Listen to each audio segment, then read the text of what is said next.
Hey everybody, what's going on? Hellmite here, bringing you another video from Grab the Lantern today, and today we are talking about Akshan, the Rogue Sentinel. He was revealed earlier today, and it's high time we go through his abilities and talk a little bit about how he's supposed to work based on this sort of kit design, where I think he's going to be at balance-wise, and sort of how generally I feel like about him on his thematic perspective as well. That'll be towards the end of the video, so if you're excited about the sort of lore aspects of Akshan, go ahead and scroll all the way back there. But let's go ahead and talk about his kit here right away.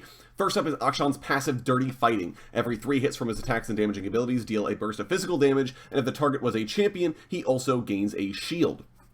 And after he attacks, he fires a second attack that deals reduced damage, and this shot can be cancelled like a regular basic attack, and if he does cancel it, he gets a burst of movement speed. Now, this is sort of a hybrid of a couple of different champion passives in one. I think the most obvious example would be like Echo passive combined with Lucian passive, obviously the double tapping plus the 3-hit stacking ability, but the key about this is that it doesn't appear like there is a per target cooldown. It looks like Akshan can proc this off cooldown constantly on enemy champions, constantly getting that extra proc of bonus damage. I'm curious as to whether or not he also gains the shield, as that seems like that would be pretty powerful. In addition, does the double tap happen every single time, or is there a cooldown on that as well? As, again, that's sort of a very powerful way of Akshan just being able to double up on the amount of damage he does. Now, if you're concerned about this already, this is actually not too bad, as Riot have confirmed that Akshan's base attack speed is actually pretty low, considering all of the other AD carries that exist in the game. In fact, Akshan's DPS is intended to be medium-low compared to all of the other champions in that class, so the concern of Akshan just sort of double-tapping and ripping through champions isn't really there. Instead, this ability is intended to make him more bursty, right? You can envision Akshan either popping out of a bush or out of stealth, and then double-tapping someone really quick, throwing a Q out for the immediate proc of damage, maybe canceling an auto-attack in there for the bonus movement speed to keep up with the target or to help him kite backwards, get the shield in order to help mitigate some damage that comes back his way when he goes for trades. There are some sort of things that Akshan can do with his ability that make it a little bit more interesting than some of these other champion abilities that are either 3 hits or the double tap passives. The biggest thing here for me as well is that the proc of this does bonus physical damage, not magic damage or true damage like Vayne. And the reason this matters is because you already want to be building armor against Akshan. Like, that automatically mitigates, like, I think all of the damage he does in his kit is all physical damage. So the fact that this also does physical damage means that he's not hitting you with a burst of magic damage out of nowhere that you haven't built defenses against, right? Like, everything he does is physical, and therefore even doing something like a Steel Caps build is going to protect you a lot from the amount of damage he can bring out. Getting early Seeker's Arm Guard will help protect you against Akshan, right? There's a lot of kind of things you can do to mitigate the damage because this does physical damage. So in that regard, I kind of like where this passive is at, and it makes him sort of a burstier version of a marksman than we're used to, especially, like, I know we talk about Twitch being an assassin marksman, but he doesn't really burst as much as he just pops out of stealth and rips through your whole team, right? This guy is more intended to be closer in line to an assassin in that he goes for single target damage, not killing your whole team. Moving on to Akshan's Q, which is Avengerang, which is a terrible ability name, but whatever, I guess there's been worse in League of Legends history. So either way, let's talk about Avengerang. He throws a boomerang that deals physical damage and reveals enemies hit, and the boomerang extends its range every time it hits an enemy. Enemies can be hit both on the pass out and the pass back through, so you can take 2 points of damage from this, and it can proc his pass, it can stack up to twice on his passive, so then he can auto attack you once, and not only proc it, but he has the option of canceling that second auto attack for movement speed, because he already got his proc, or getting an additional stack on you right afterwards, right? I know a lot of people are comparing this to Sivir Q because it's a similar ability. It's a boomerang that goes out and comes back, but the fact that this extends its range every time it hits an enemy gives it some fun sort of abilities where you can throw it through a minion, and then because of the range extension, it hits a champion that's not expecting it. It means that his wave clear is actually quite good, because if every time it hits a minion, the range extends, then he can throw it at the first minion, and it will go through every minion in the wave before coming back to him, hitting every minion again. So there's some kind of fun play to this ability. I'm curious as to whether or not it's a small range extension, or if it just straight up increases the range that this ability has in general, like refreshes it like with Seraphine R. So in that regard, there's some maybe fun gameplay mechanics that could be had here. It looks like it's fairly short range though, without hitting a unit. So in that regard, Akshan is fairly short range. He really needs to be able to get in close to get this ability to land in the first place, or he needs to pass it through a minion, which plays up his sort of dashing daredevil scoundrel kind of deal. So in that regard, I like it. Akshan's attack range is also like only 500, so he's fairly short ranged for a marksman. So again, everything he does, he's going to be needing to put himself in danger's way in order to get it to work out for him. Moving on to Akshan's W, going rogue. Now, this ability is concerning for a lot of reasons, but I'm going to just talk about the active here first, and then we can talk about the passive component. The active, Akshan becomes camouflaged for a short duration, or indefinitely while nearby terrain, and during this time he can see trails leading towards scoundrels and gains movement speed and mana regeneration while moving towards them. Now, a Scoundrel is an enemy champion that has recently killed one of Akshan's allies. Writers over on Twitter have confirmed that this is within a minute's duration. So you kill one of Akshan's friends, you're a Scoundrel for a full minute duration. And so during that duration, while Akshan is stealth, he gains bonus movement speed and mana regeneration while moving towards you while his W is active.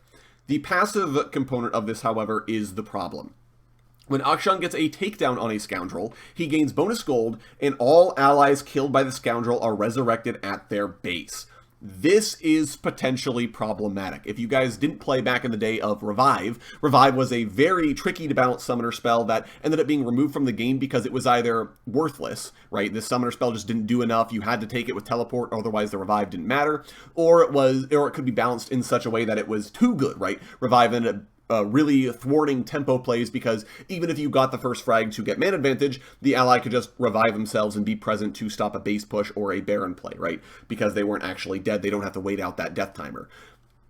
This is the biggest reason why I think Akshan potentially could be problematic. I'm not actually that concerned about the gold, as Akshan has no utility to speak of outside of this revive, so Akshan, I think, needs some degree of bonus gold generation to make sure that when he does get a lead, he can kind of maintain that lead and snowball, because he's the kind of champion where if he falls behind, he's going to be worthless, and you'll see more of that as we get into the kit further. And I'm getting a little bit into the analysis already now, but the W passive is potentially the reason why Akshan will be either super common at pro play, but also the biggest issue is just that it's sporadic, right? In some situations, you're going to get the kill on the Scoundrel, and it doesn't matter because your friend already respawned and they're already on their way back to base because it's early game and the revive doesn't matter.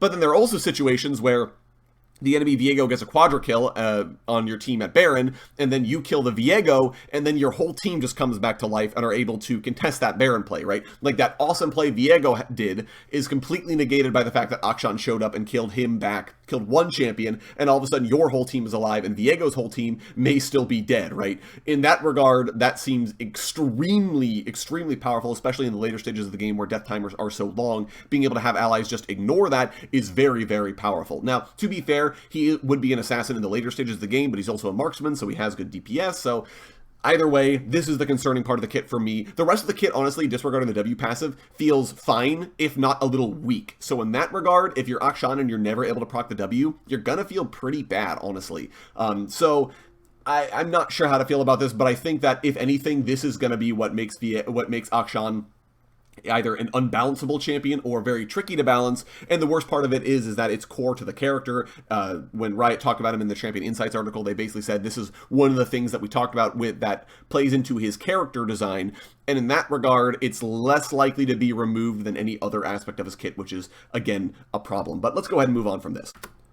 Moving on to Akshan's E, we have Heroic Swing. He fires a hookshot that embeds in the first terrain it hits, and while embedded, he can recast a swing around the terrain in the cast direction, firing physical damage bullets at the nearest enemy while swinging. While swinging, he can recast again to jump off the direction of the cursor and fire a final shot, and the cooldown resets whenever he earns a takedown on an enemy champion. This is a really hilarious mobility spell, and I'm not sure how I feel about it. On one hand, I think it's super limited mobility that has a very predictable path of travel, so it's sort of easy for enemies to line up skill shot, crowd control, or to otherwise dodge out of Akshan's way because it's sort of obvious you know where he's going to be able to get to, but also it's fun. There's flair to this ability. It's kind of stylish. You can picture how Akshan will come for the gank. He pops out of stealth, he throws some damage at you with his auto attacks and Avengerang. You try to run away, and then he fires a hookshot and just swings after you, shooting you the whole way, which is kind of a fun thing to think about. He can use this ability while he's also charging his R, so he has the ability to swing at you while firing his giant R bullets at you. So,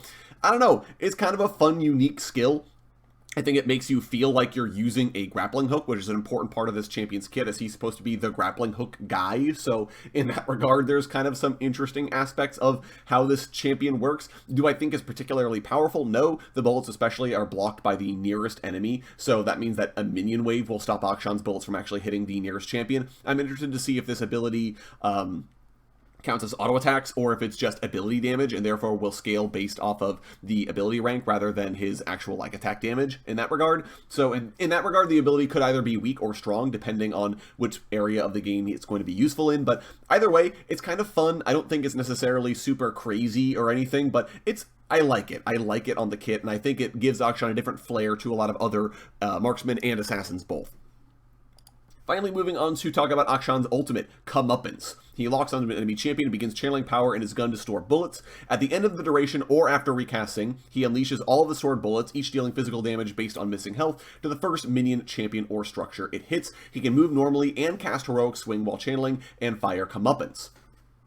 So this is a super fun ability. I was initially a little concerned because I wasn't sure if this is like a Caitlyn ultimate type thing where he locks on and there's nothing you can do about it short of someone body blocking, but the fact that it sounds like this likely has a limited range as well means that if you get far enough away from Akshan while he starts firing, you have the ability to dodge it. If you flash or dash, you'll also be able to dodge some of these bullets. So in that regard, I feel like this ability has some potential hope. It does look like he's trained on Karthus this whole time up until he starts firing, so potentially it's not like a lock-on, it's like a Lucian cast paradigm where he picks a target, but the ability can still miss. So, and obviously it can be body blocked, especially by towers, which is important to note. So you can hide from this ability behind your tower, but you can definitely see how this kind of combos with Heroic Swing, right? You can start setting this up, you start heroically swinging after them while you're charging your bullets. And the fun part about this ability, though, is that you sort of have this thought process of how greedy can you get, right? Obviously, you want to fire maximum bullets if you can, but if a minion wave is showing up or an enemy champion's moving to intercept or the enemy champion is running away,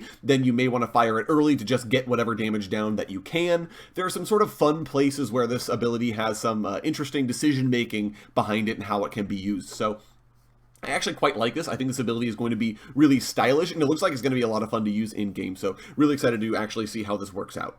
And that's kind of the extent of where we're at with Akshan as a champion kit. Like I said, I think his full kit is not necessarily that powerful or that strong. I think there are some kind of fun things that it does, and it sort of has an interesting flair to it, but it doesn't seem particularly strong, right? He has a very limited lack of utility. I mean, he has no crowd control in his kit whatsoever, so this character really won't be doing much for you at all if he's behind.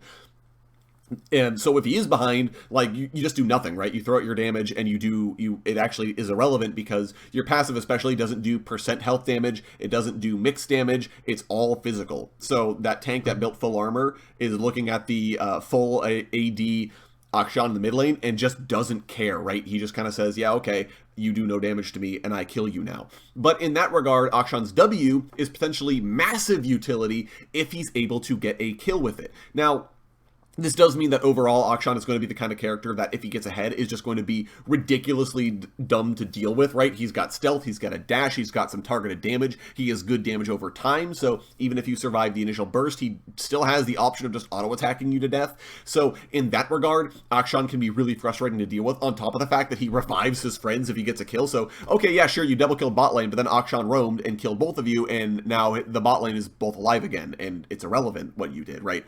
But on the other hand, an Akshan player who is behind is going to feel like garbage, right? Because they're going to do nothing, right? They don't do any damage, they have no utility, they're not getting the frags to get the revives and have the cool play, so they just kind of sit mid lane and do nothing for themselves. So, and this is going to get back to where I'm talking about with the W, right? It's a super, super powerful ability, but it's so swingy and it's so just, it's not going to happen in every game that you're really going to run into situations with Akshan where you just don't feel like he's doing anything, but also in situations where it feels like he can do no wrong. So in that regard, if you're a fan of playing these sort of feast or famine, knife's edge type champions, Akshan is going to be a good addition. But on the other hand, it feels like if you don't want to opt into that potential risk, there is no reason to play Akshan, especially when you have champions like Lucian, who I think is going to end up being a much safer pick, or Tristana, who is a much, again, a safer pick, but also with a better late game and more utility than Akshan.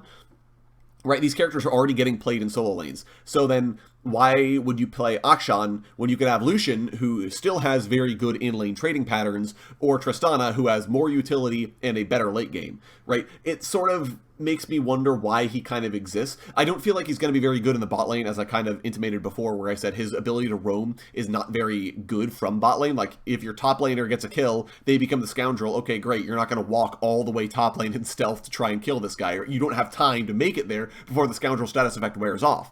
So You want to play him mid lane, especially because his range is short as well, but in that regard, it sort of raises the question of why would you play him versus a lot of other champions, which I feel do what he wants to do, but better, right? He's sort of a middle ground between AD carry and assassin, but I think he takes the worst of both worlds rather than the best of both worlds and kind of combines them together. And again, it's because of how powerful that revive passive can be, and it's going to eat up a ton of his power budget and make the rest of his kit necessarily feel bad, because when you do get a revive, hoo boy, that's going to be quite good. So that's the reason I don't think the revive passive is going to be long for this world. I know it's supposed to be core to the character design, but I just don't think it's going to be balanceable, guys. I really don't.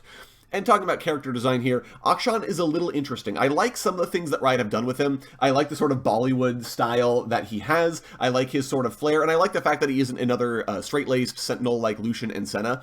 Usually Riot are pretty good about making sure when they add characters into like a pre-existing an organization or region that they feel different. They're not just another Garen or another Darius, right? Like even if it's another Dauntless Vanguard member, if we got one added, they would probably feel very different from Garen, both in terms of their playstyle, but also in terms of their character, right? And that's just because Riot understand that we don't want a second Garen, right? Or another Sentinel. We want a unique character who also happens to be a part of the Sentinels. In that regard, I like where Akshan is at. He has this very scoundrel with a heart of gold type character where he's the kind of guy who does his own thing and, you know, the rules can sawed off, but when the chips are down and the world needs him, Akshan will step up to the plate because in his heart of hearts, he knows he has a duty to do right and he has the ability to do right, and why would he prevent the world from being saved potentially because he just wants to do his own thing, right? In that regard, I like Akshan's character. On another hand, though, I really dislike how Akshan feels like he's the kind of character that's coming in the last 5 minutes of the movie, who is the main character of the movie, right? We've had this whole story build up with Lucian and Thresh, and Lucian saving Senna from the Lantern, and then Senna and Viego and Isolde getting involved, and then they're all going to have this big battle where they recruit these Sentinels, and then the last 5 minutes of the movie, Akshan shows up and says, oh, I'm actually the protagonist of this movie, and he goes and defeats Viego, and this whole setup you had is totally wasted. It's kind of how I feel about this character. If you're confused as to what I'm talking about, Riot talked again in his Champion Insights article, where they're talking about how Akshan was intended to deliberately mirror Viego in a few different ways. And to me, that says that Riot are trying to set up Akshan as a deliberate counterpart to Viego or a foil to Viego, and what makes more sense than having two foil characters, one heroic and one villainous, battle each other for the fate of it all. And in that regard, if they do set up Akshan as sort of the final savior of the story, I'm gonna be really disappointed, guys. I really am, because I just feel like it would be very unsatisfying from a narrative perspective, regardless of Akshan's character and what they can do with him afterwards, which I think there's plenty they can do with him even after the whole Sentinels of Light story concludes. But I would feel pretty bad if Akshan shows up out of nowhere and just says, oh, I'm actually the protagonist of the story. By the way, get out of here, Lucian and Senna. You guys are irrelevant. It was all me all the time. So but let me know what you think of Akshan down in the comment section below. If you like his story, if you like where Riot are taking this character, let me know all that. And especially if you have any thoughts about his kit. I think his kit looks fine besides the W passive, but I know a lot of people were a little concerned about the things he could do. So again, let me know your thoughts and criticisms down in the comment section below. Would love to hear them. If you enjoyed today's video, go ahead and leave a like. And if you really enjoyed today's video, consider subscribing. I upload a video every Monday, Friday, and on patch days as well. Once again, thank you guys so very much for watching. I do appreciate it. And I'll talk to you all later.